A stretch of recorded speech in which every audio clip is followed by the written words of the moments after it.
একটা মানুষের ব্রেনের ওজন কতটুকু? প্রায় 3 পাউন্ড, 1.5 কেজির মতো। সুবহানাল্লাহ বলবেন না?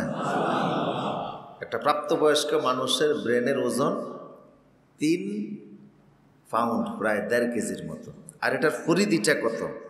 মানুষের মেমোরি স্টোরেজ নিয়ে বিজ্ঞানীরা অবাক হয়ে গেছে যে কি আল্লাহ দিয়েছেন। আপনার বাসায় যে ল্যাপটপটা আছে এটার ভিতরে 1000 মেগাবাইট বা 1000 জিবি সাধারণত হয়।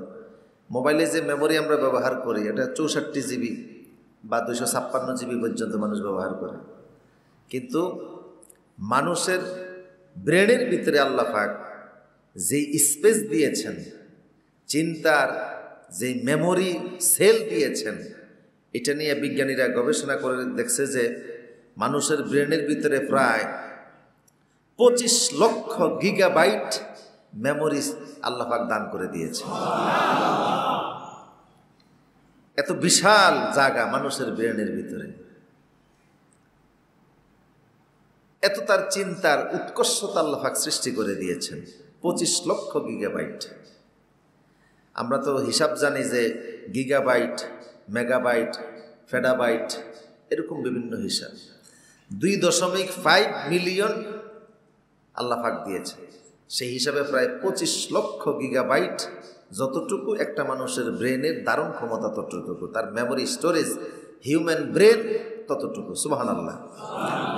একটা মানুষের ব্রেনের যে নিউরন, তার যে স্নায়ু সেল, বিজ্ঞানীরা অবাক হয়েছে যে একটা মানুষের ব্রেনের ভিতরে যে স্নায়ু সেল আল্লাহ দিয়েছেন, নিউরন দিয়েছেন, এটা প্রায় 10 কোটিরও বেশি। এবং এই নিউরনের যে কানেক্টিভিটি, এটার যে কানেক্টিভিটি, এই সম্পর্কে তারা একজন বিজ্ঞানী বলেছেন আমেরিকার, যে 25-এর ডান পাশে 30টা শূন্য বসিয়ে দিলে যতটুকু একটা মানুষের ব্রেনের নিউরন কানেক্টিভিটি ততটুকুর চাইতে অনেক বেশি। কি বিশাল আল্লাহ পাকের এই নিয়ামত! এই জন্য আল্লাহ মানুষকে টার্গেট করে কোরআনে অনেকগুলি কথা বলছেন। চিন্তার উৎকর্ষতা সাধনের জন্য মানুষের আল্লাহ পাক কোরআনে 4টা শব্দ ব্যবহার করছেন।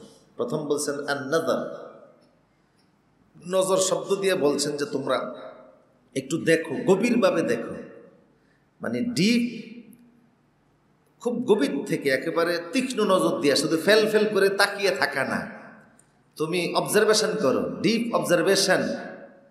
তুমি খুব কঠিনভাবে এটাকে সূক্ষ্মভাবে দেখো। এটা আল্লাহ পাক মানুষকে বলছেন। তোমার যখন তুমি দেখবা গভীরভাবে, যখন তোমার রিফ্লেকশন হবে, তখন তুমি আমার এই সৃষ্টির নৈপুণ্যতার ভিতরে আমি আল্লাহকে খুঁজে পাবো। কোরআন এই মর্মে বলতে গিয়ে আল্লাহ পাক বলছেন আফালা ইয়ানজুরুনা ইলাল ইবলি কাইফা খুলিকাত। নজর দাও। নজর মানে তাকানো। নজর মানে কি? স্বাভাবিক তাকানো না, একটু গভীরতার সাথে ডিপ অবজারভেশন করো, ডিপ রিফ্লেকশন করো, যাতে একটা জিনিস তোমার চোখে ধরা পড়ে। খুব গভীরভাবে তাকিয়ে থাকো। কোথায় তাকাবা? আফালা ইয়ানজুরুনা ইলাল ইবলি কাইফা খুলিকাত। প্রথম তাকাতে আল্লাহ বলেন একটু ওটের দিকে। তো ওটের দিকে কেন? কারণ তৎকালীন যখন কোরআন নাজিল হচ্ছিল তখন কোরআনের অডিয়েন্স ছিল প্রাথমিক পর্যায়ে, প্রাইমারিভাবে কোরআনের অডিয়েন্স ছিল মক্কার মুশরিকরা, মক্কার লোকগুলি। কিন্তু তৎপরবর্তীতে সারা পৃথিবীর জন্যই কোরআন। কথা বুঝতেছেন কিনা? হুদাল লিন্নাস ওয়া বাইয়িনাতিম মিনাল হুদা। সারা বিশ্বের মানুষের হেদায়েতের জন্য আল্লাহ কিতাবটা নাজিল করে দিয়েছেন। তো প্রাথমিক পর্যায়ে কোরআনের টার্গেট ছিল মক্কার লোকেরা। তাদেরকে বলা হচ্ছে যে ওট দেখার জন্য তো তোমাদের চিড়িয়াখানায় যাওয়া লাগবে না, অন্য কোনো দেশে যাওয়া লাগবে না। ওট তো তোমাদের সাথে চলাফেরা করা তোমাদের নিত্য সঙ্গী একটা প্রাণী। এটা গোশত তোমরা খাও, এটার দুধ তোমরা পান করো, এটার চামড়া তোমরা বিভিন্নভাবে ব্যবহার করো। তো এই ওটের দিকে একটু তাকিয়ে দেখো। আজকের বিজ্ঞান অবাক হয়েছে যে আল্লাহ পাক ওটের দিকে তাকাতে বলছেন। ওট এমন এক প্রাণী যেটা 1 মাস পর্যন্ত কোনো খাবার এবং পানি না খেয়ে বেঁচে থাকতে পারবে। কিভাবে পারবে? ওটের কুজ দেখছেন আপনারা? ওটের পিঠে কি আছে? একটা কুজ আছে, এই পুরাটাই চর্বিতে ভরা। ও যখন মরুভূমিতে চলে, খাদ্য এবং পানি না পাইলে ওই যে তার কুজের ভিতরে চর্বি আছে, ওখান থেকে এনার্জি নিয়ে তখন সে চলতে থাকে। বাহিরের খাবার মিনিমাম 1 মাস না হলেও তার চলে। তারপরে তার দেহের ভিতরে ওয়াটার টাঙ্কি আল্লাহ দিচ্ছেন। একসাথে 200 লিটার পানি সে পান করতে পারে। আমরা যতটুকু পানি পান করি সব তো কিডনিতে পাঠিয়ে দিই, ও পানি পান করার পরে সব কিডনিতে পাঠায় না, ওর ওয়াটার ট্যাঙ্কি আছে, সেখানে সে পানিগুলি জমা রাখে এবং পানি জমা রাখার পরে তার প্রয়োজন মতো মরুভূমিতে যখন সে চলে তখন সে সেখান থেকে পানি নিয়ে এসে চলতে পারে। সুবহানাল্লাহ বলবেন না? আল্লাহ বলছেন তাকাও। আবার আমাদের শরীরে 98 ডিগ্রি ফারেনহাইট যখন হয়, তাপমাত্রা যখন হয়, তখন আমাদের স্বাভাবিক তাপমাত্রা, কিন্তু যখন এটা 19 হয়ে যায় তখন দেখা যায় একটু জ্বর জ্বর ভাব। 100 হয়ে গেলে একটু 101-2 হলে তাপমাত্রাটা বেশি। যখন 103 ডিগ্রি তাপমাত্রা হয় মানুষ বেহুশ হয়ে যায়। 104 ডিগ্রি হলে মানুষের শরীরের কোষগুলি মরে যায়। কিন্তু একটা উট তার শরীরে 104-5 ডিগ্রি ফারেনহাইট তাপমাত্রা স্বাভাবিক থাকে, এটা নিয়ে এসে চলতে থাকে। আবার পৃথিবীর যত কাঁটা জাতীয় ঘাস আছে, এই যে কাকটাস জাতীয় যত, গুল্ম জাতীয় যত কাঁটা জাতীয় ঘাস, এগুলি পৃথিবীর কোনো প্রাণী খাইতে পারে না, কিন্তু ওট খাইতে পারে, চাবাইতে পারে, হজম করতে পারে। তার পাকস্থলী স্টমাকটা ওইভাবে আল্লাহ মেড করে দিয়েছেন। সুবহানাল্লাহ বলবেন না? এই জন্য আল্লাহ পাক কি বলছেন? আফালা ইয়ানজুরুনা ইলাল ইবলি কাইফা খুলিকাত। তোমরা উটের দিকে তাকিয়ে দেখো যে আমি আল্লাহ এটাকে কিভাবে সৃষ্টি করেছি। সুবহানাল্লাহ পড়েন, সুবহানাল্লাহ। আফালা ইয়ানজুরুনা ইলাল ইবলি কাইফা খুলিকাত। ওট দেখার জন্য তোমাদের দূরে যাওয়া লাগবে না, গভীরভাবে এটার দিকে নজর করে দেখো। তোমাদের পরিবেশের সাথে মরুভূমির পথ চলার সঙ্গে যিনি মানানসই করে বানিয়ে দিয়েছেন, এটার দিকে তাকিয়ে দেখো, তাহলে ওটের মালিক আল্লাহরে তোমরা খুঁজে পাবা। ওয়া ইলাস সামাই কাইফা রুফিআত। আকাশের দিকে তাকাও কিভাবে তিনি আকাশটাকে সুবিন্যস্ত করেছেন। রাফা সামকাহা ফাসাওয়াহা। অন্যায়ত আল্লাহ বলেছেন আকাশটাকে তিনি স্থির করেছেন এবং এটাকে সুবিন্যস্ত করেছেন। সুবিন্যস্ত করে এমনভাবে রেখেছেন বেগয়রি আমাদিন তারাওনাহা। আকাশের নিচে কোনো খুঁটি দেন নাই, খুঁটিবিহীন আকাশটাকে তিনি ঝুলিয়ে রেখে দিয়েছে। ও বানাইনা ফাওকাকুম সাবআন শিদাদা। ও বানাইনা ফাওকাকুম সাবআন শিদাদা। 7টা আকাশ শক্তভাবে স্থির হয়ে আছে, একটু নড়ে চড়েও না। তিনি বললেন, অবাক হয়ে গেছে বিজ্ঞানীরা, আমরা যে পৃথিবীতে বসবাস করি, এই পৃথিবী থেকে 13 লক্ষ গুণ বড় হচ্ছে সূর্যটা। সূর্য একটা তারা, এই সূর্যই একমাত্র তারা না, এরকম লক্ষ লক্ষ তারকা আছে। সূর্যের পাশে একটা তারকা আছে বেটেল জিউস, ওটা সূর্যের চাইতে 33 কোটি গুণ বড়।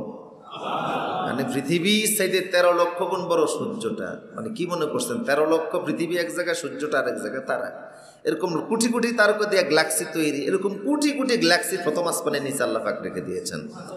আল্লাহ পাক বলছেন ওয়ালাকাদ যায়্যানাস সামাআদ দুনিয়া বিজিনাতিল কাওয়াকিব। প্রথম আসমানটাকে আমি আল্লাহ অসংখ্য তারকা দিয়ে সাজিয়ে রেখে দিয়েছি। অসংখ্য তারকা দিয়ে পৃথিবী সাজানো আছে। এরপরে রসুল বলছেন যে দ্বিতীয় আসমানটা প্রথম আসমানের চাইতে কত বড় জানো? সাহারা মরুভূমিতে একটা আংটি ফেলে দিলে আংটির তুলনায় সাহারা মরুভূমি যত বড়, প্রথম আসমানের তুলনায় দ্বিতীয় আসমানটা তত বড়।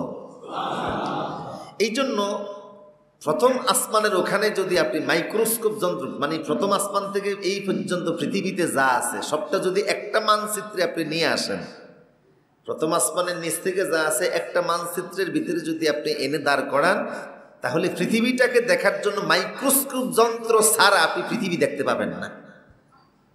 সেই পৃথিবীর আমরা কত ক্ষুদ্র মাখলুক, হ্যাঁ, তারপরও আমাদের কত অহংকার, ঠিক কিনা বলেন? কত দেমাগ, আমাদের কত চিন্তাধারা, আমাদের কত কিছু। এই জন্য আল্লাহ পাক বলছেন যে না, আমার এই সৃষ্টির দিকে তাকাও, দেখবা যে তোমাদের আত্মা, মন, দেহ নরম হয়ে আমি আল্লাহর সামনে সেজদায় অবনত হয়ে যাবে। তা আল্লাহ পাক বলছেন ওয়া ইলাস সামাই কাইফা রুফিআত। কোন দিকে তাকাও? আকাশের দিকে তাকাও। ওয়া ইলাল জিবালি কাইফা নুসিবাত। আর একটু পাহাড়ের দিকে তাকাও। ওয়া ইলাল জিবাল, পাহাড়ের দিকে তাকাও। পাহাড়কে আমি আল্লাহ সৃষ্টি করছি। ওয়াল জিবালা আওতাদা, সূরা নাবার ভিতরে আল্লাহ পাক বলছেন ওয়াল জিবালা আওতাদা, পাহাড়গুলিকে আমি আল্লাহ ফেরেগের মতো পৃথিবীতে সৃষ্টি করে দিয়েছি। ফেরেগ ছিলেন আপনারা? ফেরেক দেখছেন না? আচ্ছা, কাঠের মধ্যে ফেরেক যে আপনারা লাগান, তাতে ফেরেকের কতটুকু উপরে থাকে? সামান্য, শুধু মাথাটা থাকে, ঠিক কিনা? তা আল্লাহ পাক বলছেন ফেরেকের মতো। তার মানে হচ্ছে যে পৃথিবীতে পাহাড় মাটির উপরে যতটুকু দৃশ্যমান হয় তার মিনিমাম 10 গুণ মাটির নিচে আছে। যেমন পৃথিবীর সবচেয়ে বড় যে পাহাড়টা লম্বা, এটা হচ্ছে আলাস্কা পাহাড়, যেটা আমেরিকাতে আছে। এটা 2000 কিলোমিটার লম্বা, এটার মাথাটা 2000 কিলোমিটার। তাইলে এটা মাটির নিচে আরো কত গুণ আছে? মিনিমাম 10 গুণ আছে। ইউরোপের সবচেয়ে বড় পাহাড় হলো আল্পস পাহাড়, যেটা 1200 কিলোমিটার লম্বা। আবার উচ্চতার দিক থেকে পৃথিবীর সবচেয়ে বড় পাহাড় হলো মাউন্ট এভারেস্ট, যেটার উচ্চতা হলো 29,035 ফিট। 29,035 ফিট যদি এটা উপরে উঁচা হয়, তাহলে এটা নিচে আরো 10 গুণ। তাহলে কত নিচে গেছে? সুবহানাল্লাহ বলবেন না? ফেরেকের মাথা যদি উপরে থাকে, বাকি পুরা অংশটাই যদি কাঠের ভিতরে থাকে, তাহলে আল্লাহ ফেরেকের মতো বলছেন পাহাড়কে। বোঝা গেল মাথাটা যদি এত বড় হয়, তাহলে মাটির নিচে আরো। এই জন্য পাহাড় সৃষ্টির পরে ফেরেশতারা আল্লাহরে বলছিল, ইয়া রব্বি হাল খলকুকা আসাদ্দু মিনাল জিবাল। আল্লাহ, পাহাড়ের চাইতে কঠিন কোন সৃষ্টি আপনার সৃষ্টিতে আছে নাকি? আল্লাহ পাক বললেন, হ্যাঁ, পাহাড়ের চাইতে আমার সৃষ্টিতে অনেক কঠিন জিনিস আছে। সুবহানাল্লাহ বলবেন না? পাহাড়ের চাইতে আরো শক্ত জিনিস আমার সৃষ্টিতে আছে। ফেরেশতারা অবাক হয়ে গেছে, যেই পাহাড়ের মাথাটা এইভাবে নিচু আরো 10 গুণ, এটার চাইতে শক্ত কি? আল্লাহ পাক বলেন হাদিদ। পাহাড়ের চাইতে আরো শক্ত হলো কি? লোহা। কারণ লোহা দিয়া পাহাড় কেটে কেটে নামিয়ে ফেলা যায়। অনেক সময় পাহাড় কাটে না মানুষ। তো ফেরেশতারা বলল, হাল মিন খালকিকা আসাদ্দ মিনাল হাদিদ। লোহার চাইতেও কি আপনার সৃষ্টিতে আরো কোনো শক্ত কঠিন সৃষ্টি আছে নাকি? আল্লাহ পাক বললেন আছে, সেটা হলো আন্নার, আগুন। কি? আগুন। আগুন হচ্ছে আমার সৃষ্টিতে কঠিন এক সৃষ্টি। সুবহানাল্লাহ বলবেন না? কি? আগুন। কারণ লোহা গলে যায় কার কাছে গেলে? আগুনের কাছে গেলে লোহা সারেন্ডার করে। তো ফেরেশতারা বলল, এই আগুনের চাইতে কঠিন কোন সৃষ্টি আছে নাকি? আল্লাহ বলেন আছে, পানি। কি আছে? পানি আছে। কারণ আগুন পানির কাছে আসলে দুর্বল হয়ে যায়। এটা আগুন অস্তিত্বই হারাই ফেলে পানির কাছে আসলে, আগুনের অস্তিত্বই থাকে না। তো ফেরেশতারা বলল যে আগুনের চাইতে আছে নাকি? পানির চাইতে আরো কঠিন কোন সৃষ্টি আছে নাকি? আল্লাহ বলেন আছে। পানির চাইতে আমার সৃষ্টির আরো কঠিন সৃষ্টি হলো বাতাস। কি? বাতাস। কারণ পানির সাথে, জলের সাথে যখন পানি মিশে যায় তখন জলোচ্ছ্বাস সৃষ্টি হয়। জলের সাথে যখন কি মিশে? বাতাস মিশে যায়, তখন জলোচ্ছ্বাস সৃষ্টি হয়। তো বাতাস পানির ধাক্কাইয়া এক জায়গা থেকে আরেক জায়গায় নিয়ে যায়। আকাশে যে মেঘবালাগুলি ঘুরে, এটা ধাক্কায় কে? বাতাসে ধাক্কিয়ে পৃথিবীর এক দেশ থেকে আরেক দেশে নিয়ে যায়। তো আগুন বা পানি তো ঠিক থাকে না বাতাস আসলে পড়ে।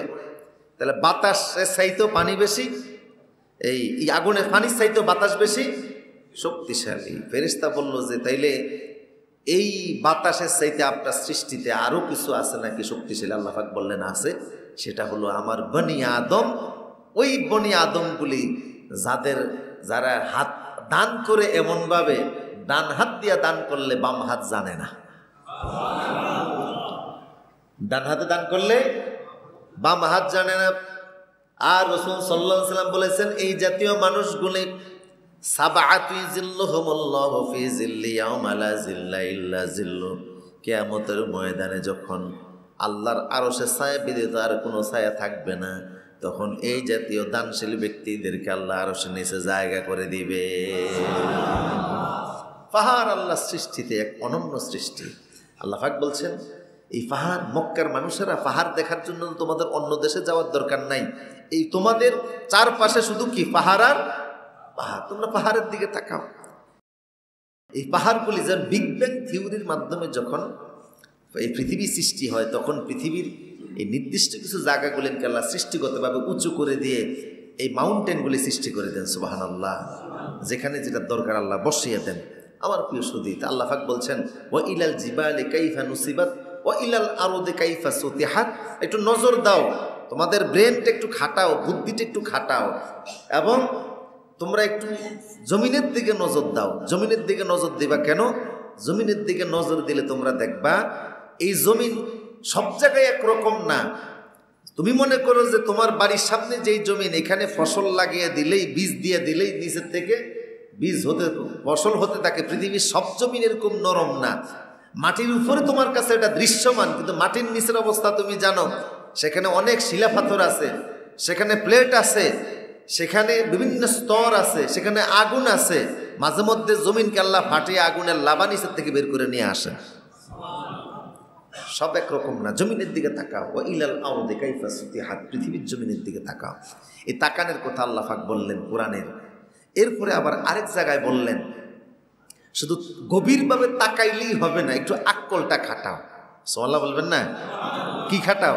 আকল। আকল, আকল শব্দটা আল্লাহ ব্যবহার করছেন। আকল বুঝেন তো? আপনার কথায় অনেক সময় আমরা বলি নাই তোর কোনো আকল নাই।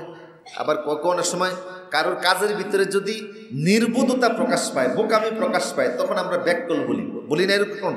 এটা একটা ব্যাককল মানে কি নাই? আকলের মানে এটা আকলের খাঁটি হলো কমন সেন্স। কি কমন সেন্স? আল্লাহ পাক বললেন তোমরা কমন সেন্স ব্যবহার করো। কোথায়? আল্লাযীনা ইয়াযকুরুনাল্লাহা কিয়ামান ওয়া কুউদান ওয়া আলা জুনুবিহিম ওয়া ইয়াতাফাক্কারুনা ফি খালকিস সামাওয়াতি ওয়াল আরদ। আমার সৃষ্টির ভিতরে একটু তোমরা তোমাদের কমন সেন্সটা ব্যবহার করো। কিভাবে আকাশ বানালাম, জমিন বানালাম, পাহাড় পর্বত বানালাম, তোমাদের রিজকের ব্যবস্থা করলাম। আকলটাকে যদি তোমরা কাটিয়ে ফেলো, দেখবা আমার সৃষ্টির ভিতরে তোমাদের জন্য অনেক কিছু আছে। আকল খাটাও।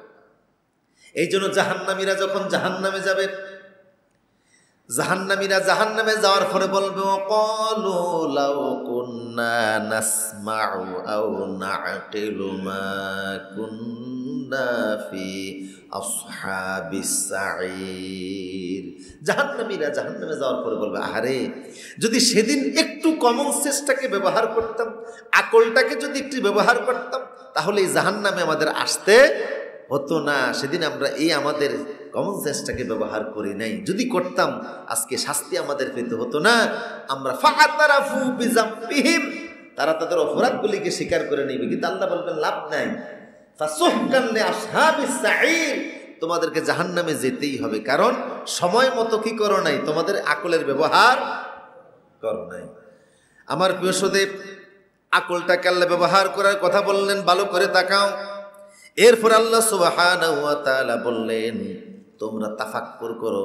তাফাক্কুর মানে হলো আকল, মানে হলো কমন সেন্স। নজর মানে হলো গভীরভাবে দেখা। আর তাফাক্কুর মানে হলো ক্রিটিক্যাল থিঙ্কিং। আমার সৃষ্টি নিয়ে তোমরা একটু গভীরভাবে ক্রিটিক্যাল থিঙ্কিং করো, সূক্ষ্ম নজর দাও। সুবহানাল্লাহ। ক্রিটিক্যাল থিঙ্কিংকে বলা হয় তাফাক্কুর। মানে আমার সৃষ্টি নিয়ে তোমার ভিতরে যত নিয়ামত আমি আল্লাহ দিয়েছি, তোমার দেহ থেকে আমার আসমান জমিন, একটু ক্রিটিক্যাল থিঙ্কিং, একটু সূক্ষ্ম নজর দাও, তাইলে দেখবা যে আমার সৃষ্টির অনেক কিছু তোমার কাছে ধরা পড়বে। সুবহানাল্লাহ বলবেন না?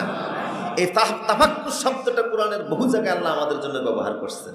এক জায়গায় আল্লাহ পাক বলছেন, ওয়া আওহা রাব্বুকা ইলান নাহলি আনিত্তাখিযি মিনাল জিবালি বুয়ুতাও ওয়া মিনাশ শাজারি ওয়া মিম্মা ইয়া'রিশুন সুম্মা কুলি মিন কুল্লিস সামারাত ফাসলুকি সুবুলা রাব্বিকি যুলুলা ইয়াখরুজু মিন বুতুনিহা শারাবুন মুখতালিফুন আলওয়ানুহু ফীহি শিফাউল লিন্নাস ইন্না ফী যালিকা লাআয়াতান লিকাওমিন ইয়াতাফাক্কারুন। সুবহানাল্লাহ পড়েন।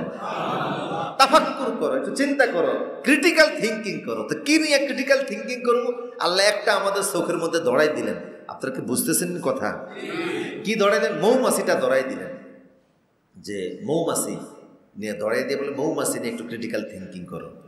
তো মৌমাছি নিয়ে ক্রিটিক্যাল থিঙ্কিং করবো যে মৌমাছিকে আল্লাহ পাক বললেন, আওহা রাব্বুকা ইলান নাহলি, আমি আল্লাহ মৌমাছিকে আদেশ করছি, আনিত্তাখিযি মিনাল জিবালি বুয়ুতাও, তুমি তোমার বাসা বানাও, বুয়ুতাও বাড়ি ঘরে বাসা বানাও, অমিনাস সাজারে গাছে বানাও, আর পাহাড়ের ভিতরে বানাও। দেখবেন মৌমাছির বাসা কখনো আপনারা মৌসাক দেখছেন না আপনারা? এটা মালিবাগ মৌসাক না, মানে মৌমাছির যে মৌচাক এটা দেখবেন যে নিচে কখনো এরা বানায় না। কোথায় বানায়? উপরে বানায়। একটা মৌচাকের ভিতরে অন্তত 60,000 পর্যন্ত সেখানে মৌমাছি থাকে। সুবহানাল্লাহ, 60,000 পর্যন্ত থাকে। এবং এই মৌচাকগুলি দেখবেন অনেক উপরে হয়, যেন বাচ্চারা হাতে ধরতে না পারে, নষ্ট করতে না পারে। এই মৌচাকগুলির ভিতরে তারা দেখবেন চেম্বার বানায়, এক একটা চেম্বার প্রায় 6 কোণা বিশিষ্ট। এ নিয়ে অনেক কথা, কয়েকটা কথা বলি। এই মৌমাছিগুলি 3 ধরনের হয়, একটা কুইন বি, একটা হচ্ছে ওয়ার্কার বি, আর একটা হচ্ছে তাদের মেইল বি। এই 3 ধরনের মৌমাছিগুলি মৌচাকের ভিতরে থাকে। কোরআন বলছে যে তোমার রব আদেশ করলেন তোমরা বাসা বানাও। এখানে যে শব্দটা, এটা ফিমেল জেন্ডার, তার মানে হচ্ছে স্ত্রীবাচক মৌমাছিকে আল্লাহ পাক বললেন তোমরা বাসা বানাও, মধু সংগ্রহ করো। ইত্তাখিজু শব্দটা আল্লাহ বলেন নাই, মুজাক্কারের শব্দ মানে পুরুষ জাতীয় শব্দ বলেন নাই, স্ত্রীবাচক শব্দ আল্লাহ ব্যবহার করছেন। এখান থেকে বিজ্ঞানীরা গবেষণা করে পেয়েছে মৌচাক বানান থেকে নিয়ে শুরু করে মধু সংগ্রহ পর্যন্ত যত কাজ, সমস্ত কাজগুলি স্ত্রী জাতীয় মৌমাছিরাই করে থাকে। মুহাম্মদ সাল্লাল্লাহু আলাইহি ওয়াসাল্লাম এটা বলছেন 1500 বছর আগে, আর এখন এটা আজকের বিজ্ঞানীরা পাইল। এবং অস্ট্রিয়ান একজন বিজ্ঞানী তিনি দ্য হান্ড্রেড একটা বই লিখেছেন, দ্য ড্যান্সিং বি নামে। 1973 সালে এটার কারণে তাকে নোবেল দেওয়া হয়েছে। সেখানে তিনি বিস্তারিত তথ্যগুলি এনেছেন যে মৌমাছি সম্পর্কে কোরআনের কি বর্ণনাগুলি আছে। সুবহানাল্লাহ, আল্লাহ পাক বলছেন থিঙ্কিং করো, একটু ক্রিটিক্যাল থিঙ্কিং করো, দেখবা আমার সৃষ্টির নৈপুণ্যতা তোমার সামনে এসে ধরা দিয়েছে। তুমি নিজেই বলবা মা খালাকতা হাযা বাতিলা, আল্লাহ অনর্থক কিছু সৃষ্টি করেন নাই, সব কিছু আমাদের প্রয়োজনেই তিনি সৃষ্টি করে দিয়েছেন। মৌমাছিগুলি, এক একটা মৌমাছি বাসা থেকে 10 কিলোমিটার পর্যন্ত দূরে যেতে পারে, কিন্তু সেখান থেকে সে তার ওই যেখানে সে ফুল, সে ফল থেকে যে রস সংগ্রহ করে ওই তথ্যটা সে তার বাসায় পাঠাইতে পারে। তার মাথার ভিতরে আল্লাহ অ্যান্টিনার ব্যবস্থা করে দিয়েছেন। অ্যান্টিনার মাধ্যমে সে ওখানে ড্যান্সিং করে, ড্যান্স দেয়, তাতে তার অ্যান্টিনাটা সূর্যের সাথে রশ্মিক্রিয়া হয়ে তার বাসার কাছে তথ্যটা পৌঁছে যায়। অন্য মৌমাছিরা তথ্য পায়, গিয়া একসাথে নেকটার, পুষ্প রসগুলি সংগ্রহ করে নিয়ে আসে। সুবহানাল্লাহ। আমাদের ভিতরে স্টমাক একটা, ওর ভিতরে স্টমাক হলো 2টা। ও নিজে মধুটা সে পাওয়া মাত্র খেয়ে ফেলে, কিন্তু খাওয়ার পরে তার যে স্টমাক আছে, একটা আলাদা স্টমাক আছে যেখানে সেই মধুটাকে সে জমা রাখে। ওখানে তার ভিতরে আল্লাহ পাক ন্যাচারাল এনজাইম দিয়েছেন, প্রোপোলিস। এই ন্যাচারাল এনজাইমটা সৃষ্টিগতভাবেই তার দেহ থেকে মধুটার সাথে মিশার পরে এটা একটা ভিন্ন ধরনের বিষয়ের ভিতরে ক্রিয়া সৃষ্টি করে। মৌমাছিকে যখন সে চলে যায়, তার পেটের ভিতরে আল্লাহ টিউব দিয়েছেন, ওই টিউবের মাধ্যমে সে মধুটাকে আলাদা স্টমাক থেকে বের করে মৌচাকের মধ্যে জমা রাখে। আরো জোরে বলেন সুবহানাল্লাহ। তার নিজের খাদ্য খাওয়ার স্টমাক একটা, আর মধু সংগ্রহ করে জমা রাখার স্টমাক আরেকটা। 2টি স্টমাক আল্লাহ তারে দিয়েছেন। ওই স্টমাক ন্যাচারাল যে প্রোপোলিস, যে ন্যাচারাল এনজাইমটা যেটা তার থেকে বের হয়, এটা অনেক উপকার। দেখবেন এই জন্য মধুর ভিতরে ন্যাচারাল অ্যান্টিসেপটিক আছে। আপনি ডেটল ব্যবহার করেন, স্যাভলন ব্যবহার করেন, কিন্তু শুধু যদি কাঁটাযুক্ত স্থানে, অনেক সময় আহত স্থানে যদি আপনি শুধু মধু লাগিয়ে দেন, দেখবেন যে আপনার এটা শুকিয়ে গেছে। দ্বিতীয় বিশ্বযুদ্ধের সময় রাশিয়ান সৈন্যরা তারা যুদ্ধের ময়দানে আহত হলে মধু ব্যবহার করত, এবং মধুর মাধ্যমে তাদের দেখা যেত কাটাছিঁড়া ভালো হয়ে যেত। এবং শুধু তাই না, যাদের বাত ব্যথা আছে, যেখানে বাতের ব্যথা আছে, এখানে যদি মৌমাছির হুল ফুটিয়ে দেন, দেখবেন যে আপনার বাত ব্যথা একদিনে ভালো হয়ে গেছে। অবশ্য একটু ব্যথা লাগবে, আমার এই পরামর্শ নিয়ে আবার বদদোয়া দিয়েন না। বাত ব্যথা তো আছে আমাদের, এটা হুল ফুটিয়ে দিলে দেখবেন যে বাত ব্যথা ভালো হয়ে গেছে। তা আল্লাহ পাক বলছেন এটা নিয়ে তোমরা তাফাক্কুর করো, চিন্তা করো যে আমি আল্লাহ এর ভিতরে তোমাদেরকে কি দিলাম। সুবহানাল্লাহ বলবেন না? তাফাক্কুরের একটা দৃষ্টান্ত ইব্রাহিম আলাইহিস সালামের জীবনী থেকে পাওয়া যায়। কুরআন বলছে, আল্লাহ পাক বললেন তোমরা বনি আদম সৃষ্টির শ্রেষ্ঠ, তোমরা ক্রিটিক্যাল থিঙ্কিং করবা। তো ইব্রাহিম নবী এটার একটা নমুনা দেখাই দিয়েছেন আমাদেরকে। সেটা কি? উনি দেখলেন যে উনি যেই যুগে পৃথিবীতে এসেছিলেন, যেই সময় তিনি পৃথিবীতে ছিলেন, সেই সময়ের মানুষেরা কেউ তারকার পূজা করত, কেউ সূর্যের পূজা করত, কেউ চাঁদের পূজা করত, বিভিন্নজন বিভিন্ন ধরনের পূজা করত। তো উনি, আমরা হইলে তো মনে করতাম যে কোনো একটা দলের সাথে সামিল হয়ে যায়, এতগুলি যেহেতু চলছে একটার সাথে আমি আমার গাটায় বাসায় দেখি। ইব্রাহিম নবী তা করেন নাই। তিনি গভীরভাবে তীক্ষ্ণ নজর দিলেন যে আসলে আমি কার গোলাম হওয়া উচিত। এটা চিন্তা করতে গিয়ে তিনি রাত্রিবেলা তাকালেন, ফালাম্মা জান্না আলাইহিল লাইলু রাআ কাওকাবা, রাত্রিবেলা তিনি তাকিয়ে দেখেন আকাশের ভিতরে তারা দেখা দিয়েছে। কিছু লোকেরা তারার পূজা করে, তিনি মনে করলেন হাযা রব্বি, হ্যাঁ এটা রব হতে পারে। কিন্তু সকালবেলা যখন তারার অস্তিত্ব শেষ হয়ে গেল, তারা দেখা যায় না, উনি বললেন যেই জিনিস আসে আবার চলে যায় সেই জিনিস তো খোদা হতে পারে না, কারণ আমার তো খোদা সবসময়ের জন্য দরকার। খোদা আসলো আর চলে গেল, যখন সে চলে যাবে তখন আমারে সেভ করবে কে? সুবহানাল্লাহ বলবেন না? খোদা সবসময় থাকার দরকার আছে। তারকা আসে আবার চলে যায়। আবার যখন তিনি কয়েকদিন পরে দেখলেন লোকেরা চাঁদের পূজা করে, তিনি দেখলেন চাঁদ বড় সুন্দর, কিন্তু যখন চাঁদ আকাশ থেকে চলে গেল তিনি বলেন এটাও আমার খোদা হতে পারে না, কারণ যার আসা যাওয়া আছে সেই খোদা হতে পারে না, এই আসে এই যায়। এরপরে ফালাম্মা, তিনি যখন সূর্য দেখলেন, রাআস শামসা বাযিগাতান, সূর্য দেখার পরে তিনি বললেন ক্বালা হাযা রব্বি হাযা আকবার। অনেক লোকেরা সকালবেলা সূর্যের পূজা করে, তিনি মনে করলেন সূর্যটা তো অনেক বড়, লোকেরা এটার খোদা মনে করে। কিন্তু যখন সানসেট হয়ে গেল, সূর্য যখন ডুবে গেল, তিনি বললেন না এটাও খোদা হতে পারে না, যেটার আসা যাওয়া আছে, যেটার অস্তিত্ব হয় আবার অস্তিত্ব শেষ হয়ে যায়, এগুলি খোদা হতে পারে না। ইন্নী ওয়াজ্জাহাতু ওয়াজহিয়া লিল্লাযী ফাতারাস সামাওয়াতি ওয়াল আরদা হানিফান ওয়া মা আনা মিনাল মুশরিকিন। তিনি বললেন স্রষ্টা তো সে একজনই, যিনি আসমান জমিনে যা কিছু আছে সবগুলি সৃষ্টি করেছেন, তার কোনো আসা যাওয়া নাই, তিনি যেমন ছিলেন তেমন আছেন, তেমনই থাকবেন, আমি তার দিকে প্রত্যাবর্তন করলাম। স্রোতে তিনি গা ভাসিয়ে দেন নাই, স্রোতের অনুকূলে যান নাই, সবাই যেটা করে আমারও করতে হবে এমনটি না। আমি ক্রিটিক্যাল থিঙ্কিং করি, করার পরে নিজের বুদ্ধি বিবেক দিয়ে বুঝি যে লোকদের এগুলি ঠিক কিনা। ঠিক করার পরে তিনি বুঝলেন এগুলি আসলে কেউ খোদা হওয়ার উপযুক্ত না, একমাত্র খোদা হলেন কে? আল্লাহ সুবহানাহু ওয়া তাআলা। এই তাফাক্কুর করা, আমি কি বুঝাতে পারছি না আপনাদেরকে? এই জন্য আবু দারদা থেকে একটা হাদিস আছে, তিনি বলছেন যে তাফাক্কুরু সাআতিন খায়রুম মিন ইহয়াইহা, একটা রাত দাঁড়িয়ে নামাজ পড়লে যে সওয়াব, 1 ঘন্টা আল্লাহ সৃষ্টি নিয়ে তাফাক্কুর করলে, চিন্তা করলে সেই সওয়াব আল্লাহ আমলনামায় দিয়ে দিবেন। রাসূলুল্লাহ দেখেন নবুয়তের আগে, রাসূলুল্লাহ পাক সাল্লাল্লাহু আলাইহি ওয়াসাল্লাম নবুয়তের আগে, আনুষ্ঠানিক নবুয়তের আগে তিনি কিন্তু চিন্তার ইবাদত করছেন, এবং চিন্তার ইবাদত করার জন্য মক্কার গড় ছেড়ে তিনি চলে গেছেন গারে হেরায়। এটা মক্কা থেকে, কাবা থেকে 6 কিলোমিটার দূরে, এবং পাহাড়টা 634 মিটার উঁচু। এই 634 মিটার উঁচু গারে হেরা পাহাড়ের রাসূল উঠলেন, এবং একদিন 2 দিন না, তিনি 6 মাস চিন্তার ইবাদত করলেন। এবং চিন্তার ইবাদতের পরে আল্লাহ পাক প্রথম ওনার কাছে ওহী পাঠিয়ে দিলেন, ইকরা বিসমি রাব্বিকাল্লাযী খালাক। ইসলামে এই চিন্তার একটা বিশাল বড় প্রসারতা আছে। আমি কি বুঝাতে পারছি না আপনাদেরকে? তাহলে আমরা অন্য সৃষ্টি থেকে আলাদা কিসের কারণে? আমাদের আকল, বিবেক, বুদ্ধির কারণে আল্লাহ আমাদেরকে শ্রেষ্ঠত্ব দান করে দিয়েছেন। সুবহানাল্লাহ বলবেন না? এবং এই শ্রেষ্ঠত্ব খুঁজে বেড়ানোর জন্য কোরআনে শব্দ দিয়েছেন আল্লাহ 4টা। নজর করো, তারপরে কি করো? আকল ব্যবহার করো, তাফাক্কুর করো। 4 নম্বর শব্দ হচ্ছে তাদাব্বুর। তাদাব্বুর মানে হলো পিছনের ঘটনা তুমি শিখো। এই জন্য কোরআনে প্রায় 3 ভাগের 1 ভাগ হলো বিভিন্ন নবীদের ঘটনা। প্রত্যেকটা আয়াতের সাথে পিছনে একটা ঘটনা আছে, দুবুর, পিছনের একটা পটভূমি আছে, সেখানে সেটা দেখলে পরে একটা শিক্ষা পাওয়া যায়। এই জন্য কোরআনের পাতায় পাতায় বিভিন্ন নবীদের কাহিনী আছে না নাই?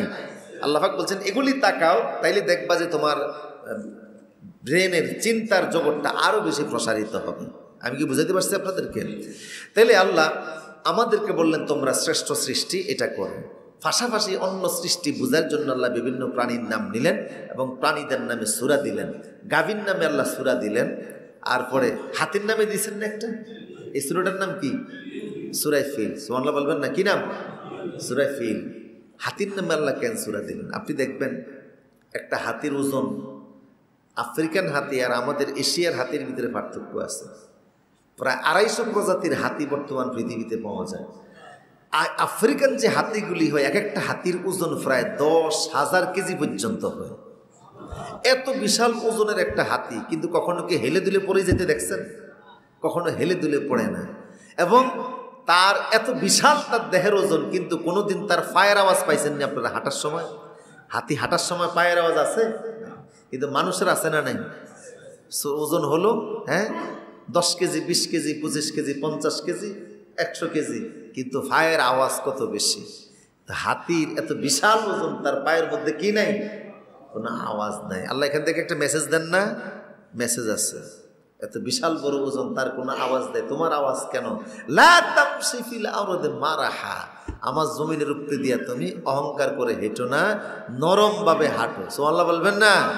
অকসিদ ফি মাশিক আগদুদ মিন সাওতিক ইন্না আনকারাল আসওয়াতি লা সাউতুল হামির।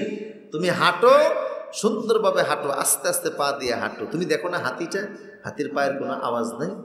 আর হাতি এমন এক প্রাণী যেটা 280 কিলোমিটার দূর থেকে বজ্রপাতের তথ্য সে জানতে পারে। 280 কিলোমিটার দূরে কোথায় বজ্রপাত হচ্ছে, এখান থেকে সেটা টের পাবে যে ওখানে হচ্ছে। এই জন্য সুনামি যখন শুরু হলো, সুনামির সময় দেখা গেল হাতিগুলি, বিভিন্ন দেশের হাতিগুলি যারা নিম্ন অঞ্চলে ছিল, এগুলো উঁচু স্থানে উঠে গেছে যেন বন্যার পানিতে তাদেরকে ধরতে না পারে। তা আল্লাহ পাক বললেন যে হাতির নামে সূরা দিয়েছি, শুধু আব্রাহার কাহিনী বর্ণনা করছি তা না, এখানে আমার কি আছে? তোমাদের জন্য শিক্ষা আছে। তোমরা গবেষণা করো, দেখবা তোমাদের সামনে ধরা পড়বে। পিঁপড়ার নামে আল্লাহ সূরা দিছেন না? পিঁপড়ার নামে আল্লাহ সূরা দিচ্ছেন। জাপানিরা, পৃথিবীতে সবচেয়ে বেশি ভূমিকম্প হয় জাপানে। আধুনিক প্রযুক্তির সফটওয়্যার ব্যবহার করছে ভূমিকম্প আগের থেকে কিভাবে টের পাওয়া যায়। ভূমিকম্পটা হবে, এই যে পৃথিবীতে ভাইব্রেশন হয়, পৃথিবীতে কাঁপাকাঁপি হয়, এই ভূমিকম্পটা কিভাবে আগের থেকে টের পাওয়া যায়, এই জন্য তারা আধুনিক সকল প্রযুক্তি ব্যবহার করে তারা ধরতে পারে না। কিন্তু তারা পিঁপড়ার জীবন চক্রের উপরে পরীক্ষা করে দেখে যে পিঁপড়া ভূমিকম্প হওয়ার বহু আগ থেকেই তারা টের পায়, এবং তারা এক জায়গা থেকে আরেক জায়গায় চলে যায়, তাদের গতিবিধি চেঞ্জ হয়, অস্থির হয়ে পড়ে তারা এটা দেখলে। কোথার থেকে আছে? কোরআনে কারীমের ভিতরে আছে। হযরত সুলাইমান আলাইহিস সালামের বিশাল বড় বাহিনী দেখা পিঁপড়ার নেতা অস্থির হয়ে গিয়েছিল, তখন সে তার লোকদেরকে একটা ভাষণ দিয়েছিল। ওই ভাষণটা আল্লাহ কোরআনে কারীমে তুলে ধরেছেন। আরো জোরে বলেন সুবহানাল্লাহ। আল্লাহ তুলে ধরলেন, অস্থির হয়ে গেছে পিঁপড়ার নেতা, যে এরা সুলাইমান আসতেছে, লা ইয়াহতিমান্নাকুম সুলাইমান ওয়া জুনুদুহু ওয়া হুম লা ইয়াশউরুন। সুলাইমান এবং তার বাহিনী আসলে এদের পদতলে পইরা পিষ্ট হয়ে জীবন শেষ হয়ে যাবে, ধ্বংস হয়ে যাবা। এই জন্য তোমরা কোথায় প্রবেশ করো? গর্তের ভিতরে প্রবেশ করো। ফাতাবাসসামা দাহিকাম মিন কাউলিহা, সুলাইমান নবী পিঁপড়ার কথা শুনে তিনি মুস্কি হাসলেন আর আল্লাহর শুকরিয়া আদায় করলেন। শুকরিয়া আদায় করছেন এই কারণে যে আল্লাহ আমারে তুমি যেই ভাষা জ্ঞান দিয়েছ, উল্লিমনা মানতাকাত তাইর, তাতে আমি পিঁপড়ার ভাষা পর্যন্ত বুঝতেছি, এই জন্য শুকরিয়া। আর অবাক হলেন এই কারণে যে পিঁপড়া আগের থেকে মুসিবত টের পায়। কি টের পায়? বিপদ মুসিবত আসতেছে, এটা সে আগের থেকে টের পায়। এই অনুভূতি সেল সৃষ্টিগতভাবে আল্লাহ তার ভিতরে দান করে দিয়েছেন। আমার প্রিয় সুধী, এই যে বিশাল আল্লাহ সৃষ্টির নৈপুণ্যতা, এগুলি নিয়ে আল্লাহ পাক বলছেন এই প্রাণী জগৎ নিয়ে একটু গবেষণা করো, একটু তোমার ব্রেনটারে খাটাও। তোমার ব্রেনটাকে, এই যে দুই ভাই মিলে যে বিমান আবিষ্কার করছে, খালি তো বিমানে উঠেন আর বিমানের ভিতরে উঠা, আমি দেখছি যে আমাদের এই স্বভাবটা আছে, বিমানে উঠা মানে কি যে করবে দিশা নাই, বিমানের বাড়িঘরের মতো মনে করে। অনেক সময় মাইকিং করা হয় ভিতর থেকে যে আপনারা একটু বসুন, সিলবেটগুলি বেঁধে বসুন, এবং দুর্যোগপূর্ণ আবহাওয়া। কে শুনে কার কথা? ইংরেজি বুঝলে তো এগুলি করবে পরে, বুঝছেন না ব্যাপারটা? ভাষাও তো বুঝে না। তো আপনি যখন উইন্ডো সিটে বসবেন, জানালার ফাঁসে যখন বিমানে বসবেন, খালি কাশবন দেখবেন না, আল্লাহ সৃষ্টিটা নিয়ে চিন্তা করবেন যে আমি বিশাল সৃষ্টির তুলনায় কত ক্ষুদ্র। সুবহানাল্লাহ, কত ক্ষুদ্র, আমার কি আছে, আল্লাহ কত বড়। সুবহানাল্লাহ, আল্লাহ কত বড়। সে আল্লাহর গোলামি করার মধ্যেই আছে জীবনের তৃপ্তি, জীবনের সাফল্য, পরকালীন সাফল্য। এই জন্য আল্লাহ পাক আমাদের সবাইকে তার গোলাম হয়ে দুনিয়ার জিন্দেগি যাপন করার তৌফিক দান করুন। আমিন।